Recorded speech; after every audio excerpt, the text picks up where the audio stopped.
صدمہ ہے کہ ہمارے پروردگار کے کلام کی توہین ہوئی۔ میرے دوستوں اب آپ کریں کیا؟ یہ امپورٹنٹ کوشچن ہے، اس کا جواب دیتے ہوئے میں اپنی آج کی بات ختم کر دوں گا۔ عزیز دوستو، قرآن کی توہین ہوئی، ہم کیا کریں؟ یہ بہت اہم سوال ہے۔ مسلمان جذبات میں آتے ہیں۔ میرے دوستو، ٹویٹر پر بیٹھ کر گالیاں دے دینا، فیس بک پر بیٹھ کر غصے کا اظہار کر دینا، اور یوٹیوب پر آ کر ویڈیوز بنا دینا اور جلال کا اظہار کر دینا، اس کا جواب نہیں ہے۔ قرآن کی بے ادبی ہو اور قرآن پاک جلایا جائے، قرآن مجید کو قدموں تلے روتا جائے، قرآن مجید کو پھاڑا جائے، تو بندہ مومن کرے کیا؟ تو اس کا صحیح احتجاج کیا ہے؟ صحیح احتجاج یہ ہے کہ جس قرآن سے مسلمانوں کو دور کرنے کی کوششیں کی جا رہی ہے، مسلمان اس قرآن سے اور زیادہ قریب ہو جائے۔ یہ ہے اس کا صحیح کام، یہ ہے اس کا صحیح آنسر۔ اگر کسی کو پریشانی ہو رہی ہے مسلمانوں کے بچے حافظ قرآن ہوں، تو اس کا جواب یہ ہے کہ ہم اپنے بچوں کو زیادہ سے زیادہ حافظ قرآن بنائیں۔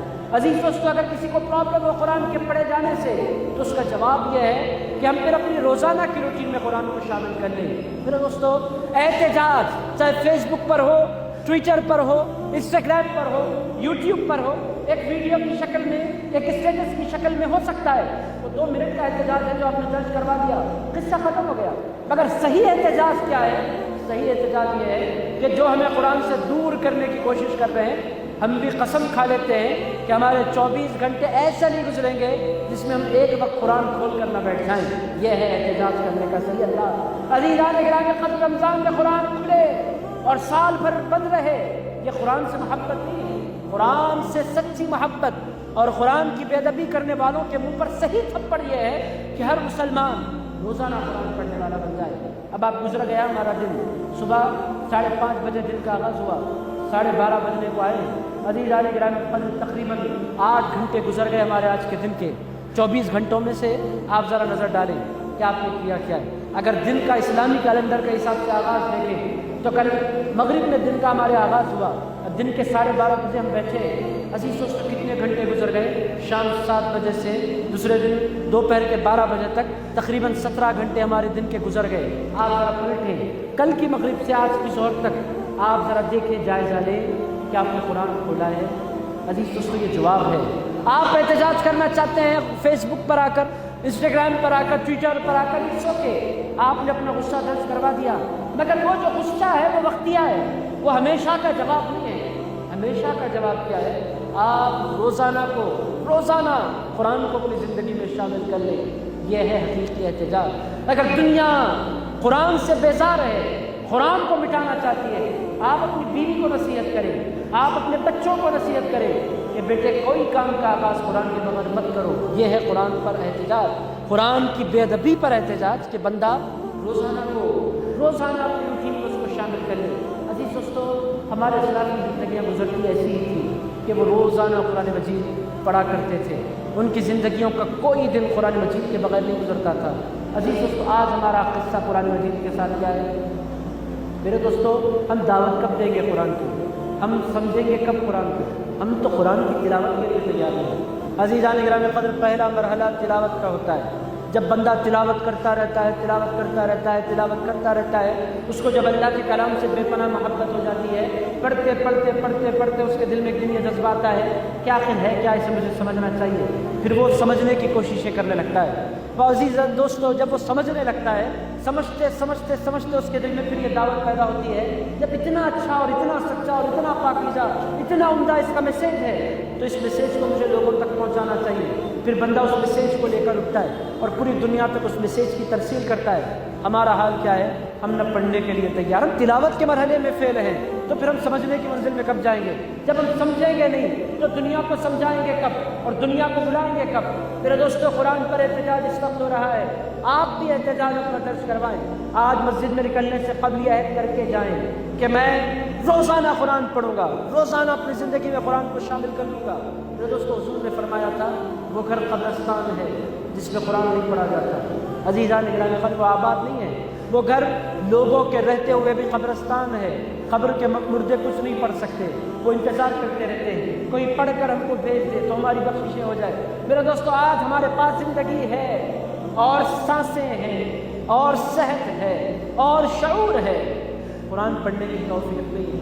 میرے دوستو، پھر یہ گھر نہیں ہے، اس کو آبادی نہیں کہتے، اس کو تو قبرستان کہتے ہیں۔ حضور فرماتے ہیں دل آباد کیسے ہوتا ہے؟ اللہ کے کلام کی تلاوت سے آباد ہوتا ہے۔ عزیز دوستوں، وہ دل بیابان اور کھنڈر ہے جس میں اللہ کی آیات نہیں ہوا کرتی۔ آج آپ احتجاج کرنا چاہتے ہیں سویڈن کے واقعے پر، میں گزارش پہلے یہ کروں گا کہ قرآن سمجھنے کی نیت کریں، قرآن پڑھنے کی نیت کریں۔ میرے دوستوں، ہندوستان کا جو ماحول بد سے بدتر ہوتا جا رہا ہے، ریزن کیا ہے؟ میرے دوستوں، ہم نے ان تک قرآن نہیں پہنچایا، یہی اصل پرابلم ہے۔ قرآن پہنچانے کی ضرورت تھی، ہم پہنچانے میں فیل ہو رہے ہیں۔ میرے دوستوں، ہمارے اسلاف نے اپنی زندگیوں میں قرآن کا میسیج پہنچایا، وہ عزت دار رہے۔ عزیز دوستو، حضرت غوث الاعظم دستگیر نے قرآن پہنچایا، کیسی عزتیں دی اللہ نے آپ نے دیکھا۔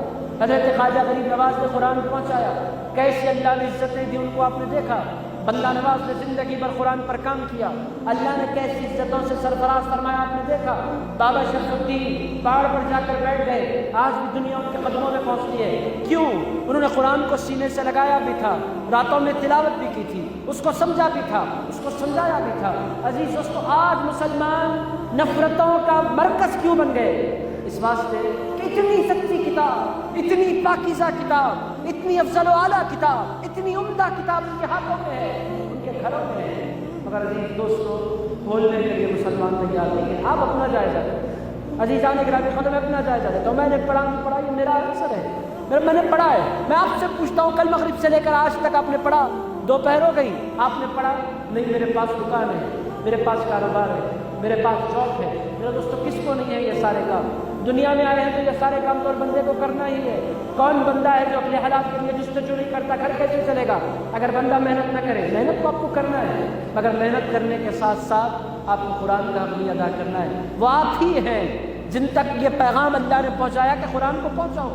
حضور پاک علیہ السلام حجۃ الوداع کے موقع پر حضور پاک علیہ السلام نے پوری امت کو جمع کر رکھا تھا، اپنے صحابہ کو، اور اس کے بعد پوچھا تھا، اے لوگو، کیا میں نے اللہ کا پیغام تم تک پہنچایا؟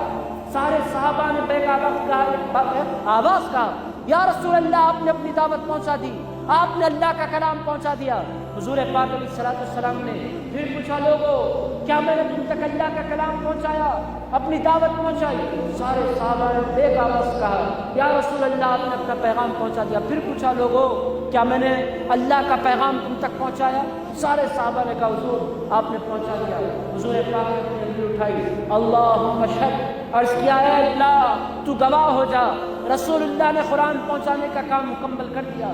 اللہم اشہد، اے اللہ تو گواہ رہنا، محمد رسول اللہ نے اپنی مشن کی تکمیل کر دی، اپنے پیچھے لاکھوں غلاموں کو رسول اللہ دنیا میں چھوڑے جا رہے ہیں، تنہا نہیں جا رہے۔ پھر ارشاد ہوا، اللہم اشہد، اے اللہ تو گواہ رہنا۔ اس کے بعد اپنے غلاموں کی طرف دیکھا، ہم موجود نہیں تھے مگر ہم اس پیغام میں، اس دعوت میں شامل رہے۔ حضور نے کیا فرمایا تھا؟ فَلْيُبَلِّغْ الشَّاهِدُ الْغَائِبُ، ارشاد فرمایا جو موجود ہیں، جو موجود نہیں ہے، ان تک یہ کلام پہنچانا موجود رہنے والوں کی ذمہ داری ہے۔ پھر دوستو، ہم اور آپ ہیں جن کی ذمہ داری ہے کہ قرآن پہنچائے۔ نفرتیں کب ختم ہوں گی؟ جب قرآن کا سچا پیغام غیر مسلموں تک پہنچے گا۔ ان کو پتہ ہی نہیں کہ کتنا بڑا نور ہے، یہ کیسی ہدایت ہے، اور کیسی سچائی کے راستے یہ اللہ کی کتاب فراہم کرتی ہے، ان کو خبر ہی نہیں ہے۔ میرے دوستو، خبر نہیں ہے تو ان کو خبر کیسے ہوگی؟ مسلمانوں کی ذمہ داری۔ اب میں یہ نہیں کہتا کہ آج سے آپ تبلیغ پر نکل جائیں اور قرآن کی دعوت عام کریں، داعی بعد میں بنے، پہلے قاری تو بنے۔ عزیزان گرامی قدر، پہلے قاری بننا ہوتا ہے، پھر بندہ سمجھنے لگتا ہے، پھر دعوت دینے لگتا ہے، ورنہ آپ خود نہیں سمجھیں گے تو دنیا کو سمجھائیں گے کیا؟ آپ کی میری ذمہ داری، پہلی ذمہ داری کیا ہے؟ قرآن پڑھیں۔ آپ بولیں گے ایک حافظ قرآن ہے، کیا اس کو بھی قرآن پڑھنے کی ضرورت ہے؟ ایک عالم قرآن ہے، اس کو بھی قرآن پڑھنے کی ضرورت ہے؟ ایک اللہ کا ولی ہے، اس کو بھی قرآن پڑھنے کی ضرورت ہے؟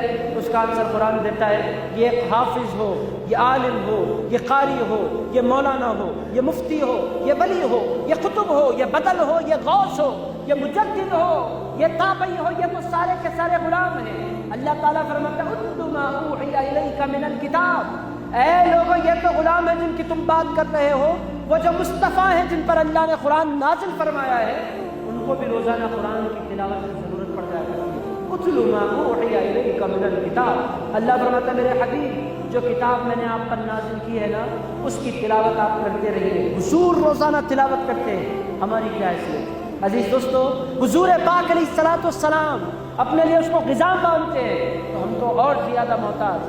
میرے دوستو جس کی روح کو اللہ نے سب سے پاکیزہ بنایا وہ ذات مبارکہ روزانہ قرآن کی تلاوت کرے. ہماری تو کوئی حیثیت ہی نہیں. ہم اگر قرآن نہیں پڑھیں تو پھر اللہ کی بارگاہ میں ہم جواب دیں ہوں گے. میرے دوستو دنیا ان باتوں کو سننا نہیں چاہتی مگر آپ کو سننا پڑے گا. آپ جتنے حضرات بیٹھے ہیں تہیہ کر لیجیے. مجھے پڑھنا نہیں آتا, نو پرابلم. اگر آپ محنت کریں گے 6 مہینے میں ناظرہ پڑھنے لگ جائیں گے. کوئی ڈیفیکلٹ کام نہیں, یہ آسان ہے قرآن کا پڑھنا. میں نہیں کہہ رہا, اللہ فرماتا ہے بَلَقَدْ يَسَّرْنَا الْقُرْآنَ لِلذِّكْرِ فَهَلْ مِن مُدَّكِرٍ. اللہ فرماتا ہے ہم نے آسان کر دیا ہے قرآن کو. وَلَقَدْ يَسَّرْنَا الْقُرْآنَ, کتاب ہمارے پاس پڑھائی جاتی ہے يَسَّرْنَا الْقُرْآن, اسی لفظ سے لیا گیا ہے. وَلَقَدْ يَسَّرْنَا الْقُرْآنَ, اے لوگوں ہم نے قرآن کو آسان کر دیا ہے, آسان کر دیا ہے. پڑھنے والے کے لیے کوئی پرابلم نہیں ہے. یہ سارے بہانے ہیں جو انسان اپنے آپ کے ساتھ کیا کرتا ہے. سویڈن کے واقعے کا جواب یہ ہے کہ آپ قرآن کھولنے والے بن جائیں. میں امید کرتا ہوں کہ آپ میری باتوں پر غور کریں گے, آج ہی سے تہیہ کریں گے کہ قرآن کو جلایا جائے گا تو ہم بھی زندگی بھر ایسا کوئی دن نہیں گزاریں گے جس میں قرآن مجید کی تلاوت نہ ہو. ہمارے گھر میں کوئی ایسا بچہ نہیں ہوگا, کوئی ایسی بیٹی نہیں ہوگی, کوئی ایسی خاتون نہیں ہوگی جو روزانہ قرآن کی تلاوت نہ کر رہی ہو. یہ آپ کو عہد کرنا ہوگا. یہ جب آپ عہد کر کے اٹھیں گے نا میرے دوستو, قرآن کے حوالے سے سب سے بہترین نتیجہ یہی ہوگا. میں اللہ رب العزت کی بارگاہ میں دعا کرتا ہوں